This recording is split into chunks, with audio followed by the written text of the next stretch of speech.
ಜನಾಂಗದ ಒಬ್ಬ ಪ್ರಧಾನಿಯನ್ನು ಈ ದೇಶ ಕಾಡಬೇಕು. ಸನ್ಮಾನ್ಯ ಮಲ್ಲಿಕಾರ್ಜುನ ಖರ್ಗೆ ಅವರನ್ನು ದೇಶದ ಪ್ರಧಾನಿಯನ್ನು ಮಾಡಬೇಕು ಅಂತೇಳಿ ನಮ್ಮ ಕಾಂಗ್ರೆಸ್ ಪಕ್ಷ ಗಣತಂತ್ರ ಇದೆ. ಅದನ್ನು ನಾವೆಲ್ಲ ಕಣ್ಣಾರೆ ನೋಡಿ ಈ ದೇಶಕ್ಕೆ ಕಾಂಗ್ರೆಸ್ನ ಕೊಡುಗೆಯನ್ನು ನಾವು ಸ್ಮರಿಸ್ತೀವಿ. ಕಚೇರಿಯಲ್ಲಿ ಇವತ್ತು ಬಾಬು ಜಗಜೀವನರಾಮ್ ಅವರ 118ನೇ ಜನ್ಮದಿನ ಆಚರಣೆ ಮಾಡ್ತಿದ್ದೀವಿ.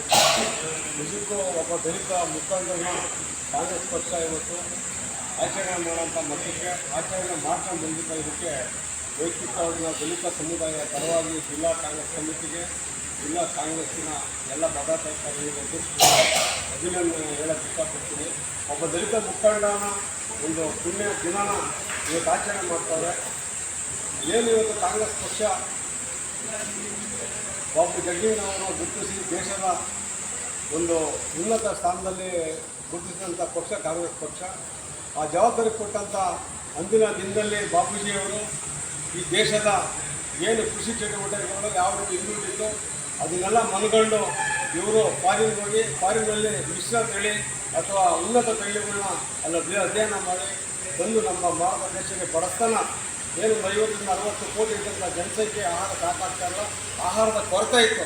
ಅಂಥ ಕಾಲದಲ್ಲಿ ಇವರು ಫಾರಿನ್ ಮಂತ್ರಿ ಆಗಿದ್ದರು.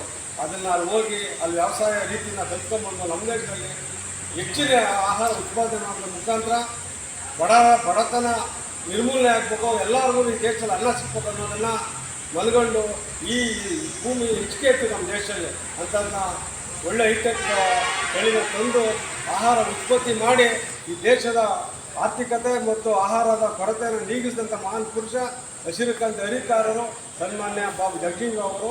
ನಾವು ಈ ದೇಶದಲ್ಲಿ ಅವ್ರು ನೆನೆಸ್ಕೊಬೇಕಂತ ನಮ್ಮ ಧರ್ಮ ಅಂತ ಹೇಳ್ತಾ, ನಮ್ಮ ಏನಿವತ್ತು ದಲಿತ ಮುಖಂಡರಲ್ಲಿ ಆ ಉನ್ನತ ಸ್ಥಾನಕ್ಕೆ ಹೋಗಿರೋಂಥ ಮೊದಲನೇ ವ್ಯಕ್ತಿ ಬಾಬೂಜಿಯವರು. ಅವರಿಗೆ ನಾವು ಸ್ಮರಣೆ ಮಾಡ್ತಾ ಹುಟ್ಟುಹಬ್ಬಕ್ಕೆ ನಾವೆಲ್ಲ ಕಾಂಗ್ರೆಸ್ ಪಕ್ಷ ಅವರಿಗೆ ಅಭಿನಂದನೆ.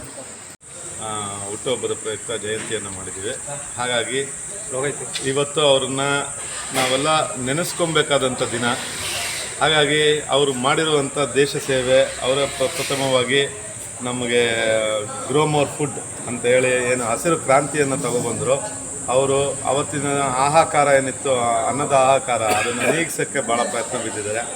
ಒಂದು ಎರಡನೇದಾಗಿ ಅವರು ಯಾವತ್ತು ದಲಿತರ ಪರ, ಶೋಷಿತರ ಪರ ದನಿ ಎತ್ತಿದ್ರು, ಆ ದಿನಗಳನ್ನು ನಾವು ಯಾವತ್ತೂ ಊಹೆ ಕೂಡ ಮಾಡ್ಕೊಳಕ್ಕೆ ಸಾಧ್ಯ ಇಲ್ಲ.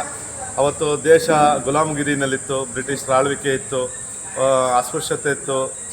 ಸ್ವಲ್ಪ ಬಿಳಿ ಚರ್ಮದವರು ಏನು ಮಾಡ್ತಿದ್ರು, ಈ ಶೋಷಿತ ವರ್ಗವನ್ನು ಅವ್ರದ್ದೇ ಆದ ರೀತಿಯಲ್ಲಿ ಅದುಮಿಟ್ಕೊಂಡಿದ್ರು. ಅಂಥ ಸಂದರ್ಭದಲ್ಲಿ ಓದೋದು ಕಷ್ಟ, ಬರೆಯೋದು ಕಷ್ಟ, ಹಾಗಾಗಿ ಮುಂದುವರಿಯೋದು ಕಷ್ಟ, ಅಥವಾ ಅವ್ರ ಪರವಾಗಿ ದನಿ ಎತ್ತೋದು ಕಷ್ಟ. ಇದಕ್ಕೆಲ್ಲ ಒಂದು ಕಾನೂನು ಪ್ರಕಾರನೇ ಅದೊಂಥರ ಅಪರಾಧ ಅನ್ನಿಸ್ಕೊತಾ ಇದ್ದಂಥ ಸಂದರ್ಭಗಳಲ್ಲಿ ಬಾಬು ಜಗಜೀವನರಾಮ್ ಅವರು ಆ ದಿಟ್ಟತನವಾಗಿ ಮೇಲ್ ಬಂದು ಅವರು ಎಲ್ಲರಿಗೂ ಧ್ವನಿಯಾಗಿ ಅವ್ರಿಗೆ ಸೇವೆ ಮಾಡಿ ಇಡೀ ದೇಶ ಅವರನ್ನು ತಿರುಗಿ ನೋಡುವಂಥ, ಅವ್ರನ್ನ ನೆನೆಸ್ಕೊಳ್ಳೋವಂಥ ಒಂದು ಕಾರ್ಯಗಳನ್ನೇನು ಮಾಡಿದ್ದಾರೆ. ಹಾಗಾಗಿ ನಾವಾಗಲಿ ನಮ್ಮ ಮುಂದಿನ ಪೀಳಿಗೆ ಆಗಲಿ ನಾವು ಜಯಂತಿಗಳನ್ನು ಆಚರಣೆ ಮಾಡೋ ಮುಖಾಂತರ ಮುಂದಿನ ಪೀಳಿಗೆಗಳಿಗೆ ಅವರು ಮಾಡಿರುವಂಥ ಸಾಧನೆಯನ್ನು ನಾವು ತಗೊಂಡೋಗೋದು ನಮ್ಮ ಜವಾಬ್ದಾರಿ ಆಗ್ತಿದೆ. ಹಾಗಂತ ಹೇಳ್ತಾ ಇವತ್ತು ಅವ್ರನ್ನ ನಾವು ಮತ್ತೆ ಒಂದು ಸತಿ ಸ್ಮರಿಸ್ತಾ ಅವ್ರನ್ನ ಧನ್ಯವಾದಗಳನ್ನು ಹೇಳ್ಬೋದು.